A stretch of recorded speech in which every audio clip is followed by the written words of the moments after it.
Hi hello, ಇದು Sunday ಸಂಜೆ ಮಿನಿಲಾಗಿರುತ್ತೆ. ಸಂಜೆ ಆದ ತಕ್ಷಣ ಬಿಸಿಯಾಗಿ ಟೀ ಮಾಡಿಕೊಂಡು ಕುಡಿತಾ ಇರುವಾಗಲೇ ಅಪ್ಪ ನಾನ್ ವೆಜ್ ತೊಗೊಂಬಂದರು.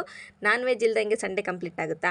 ಆಗೋದೇ ಇಲ್ಲ ನಮಗಂತೂ. ಸೊ ಅಪ್ಪ 2 ವೆರೈಟಿ ತಂದರು, ಚಿಕನ್ನು ಮತ್ತು ಮಟನ್ನು 2 ತೊಗೊಬಂದರು. ಏನಕ್ಕೆ ಅಂತಂದರೆ ಅವರಿಗೆ ಮಟನ್ನು ಮತ್ತು ನನಗೆ ಮಾತ್ರ ಚಿಕನ್ನು, ಯಾಕಂದರೆ ನಾನು ಮಟನ್ ತಿನ್ನೋದಿಲ್ಲ. ಹಾಗಾಗಿ ನನಗೂ ಚಿಕನ್ ತೊಗೊಂಬಂದಿದ್ರು.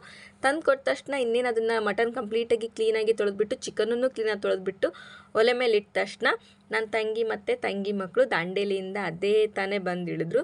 ಇನ್ನು ಅವರು ಮಕ್ಕಳು ಎಲ್ಲ ಕಂಪ್ಲೀಟಾಗಿ ಮನೇಲಿ ಆಟ ಆಡ್ತಾ ಕೂತ್ಕೊಂಡ್ರು. ಈ ಟೈಮಲ್ಲಿ ಮಸಾಲೆಗೂ ಎಲ್ಲೋ ಜೋಡಿಸ್ಕೊಂಡಿದ್ದಾಯಿತು. ಅಮ್ಮ ಅಂತೂ ಅಡುಗೆ ಮನೆ ಕಾಲಿಡಲೇ ಇಲ್ಲ, ಯಾಕಂದರೆ ಮಕ್ಕಳು ಬಂದಿದ್ದಾರೆ, ಅಮ್ಮನ ಬಿಡಲಿಲ್ಲ. ಅವ್ರಿಗೆ ಊಟ ಮಾಡಿಸೋದು, ಚಿಚ್ಚಿ ತಿನ್ನಿಸೋದು, ಇದರಲ್ಲೇ ಅಮ್ಮನ ಟೈಮ್ ಸ್ಪೆಂಡ್ ಆಯಿತು. ಸೊ ನಾನು ಅಪ್ಪ ಇವತ್ತು ನಾನ್ ವೆಜ್ನ ಮಾಡೋಣ ಅಂತ ಪ್ರಿಪೇರ್ ಆದ್ವಿ. ಬಟ್ ನನಗೆ ಮಟನ್ ಮಾಡೋಕ್ಕೆ ಬರಲ್ಲ.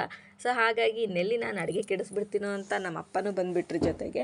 ಅಪ್ಪ ಮತ್ತು ನಾನು ಇಬ್ಬರು ಕಂಪ್ಲೀಟಾಗಿ ಎಂಜಾಯ್ ಮಾಡ್ಕೊತ, ತಲೆಯಾಟ ಮಾಡ್ಕೊತ, ಕಾಮಿಡಿ ಮಾಡ್ಕೊತ, ನಮ್ಮ ಅಪ್ಪನ ಕಾಲು ಎಳಿತಾ, ಅಪ್ಪ ಇಲ್ಲೇ ಸ್ವಲ್ಪ ನೋಡು, ಫೋಸ್ ಕೊಡು ವಿಡಿಯೋಗೆ. ಸೊ ಈ ಥರ ಎಲ್ಲ ತಲೆಯಾಟ ಮಾಡ್ಕೊತ ಇಬ್ಬರು ಅಡುಗೆನ ಪ್ರಿಪೇರ್ ಮಾಡಿದ್ದಾಯಿತು. ಆ್ಯಂಡ್ ನಾನೇನು ಮಾಡಿಲ್ಲ, ಹೆಲ್ಪ್ ಮಾಡಿದೆ ಅಷ್ಟೇ. ಕಂಪ್ಲೀಟಾಗಿ ನಮ್ಮ ಅಪ್ಪನೇ ಕುಕ್ ಮಾಡಿದ್ದು. ಆ್ಯಂಡ್ ಟೇಸ್ಟ್ ಮಾತ್ರ ಅಮೇಝಿಂಗ್ ಆಗಿತ್ತು. ಅಷ್ಟರೊಳಗಡೆ ಬಿಸಿ ಬಿಸಿ ಮುದ್ದೆ ಜೊತೆಗೆ ಮನೆಯವರೆಲ್ಲ ಕುತ್ಕೊಂಡು ಹ್ಯಾಪಿಲಿ ಊಟ ಮಾಡಿದ್ದಾಯಿತು.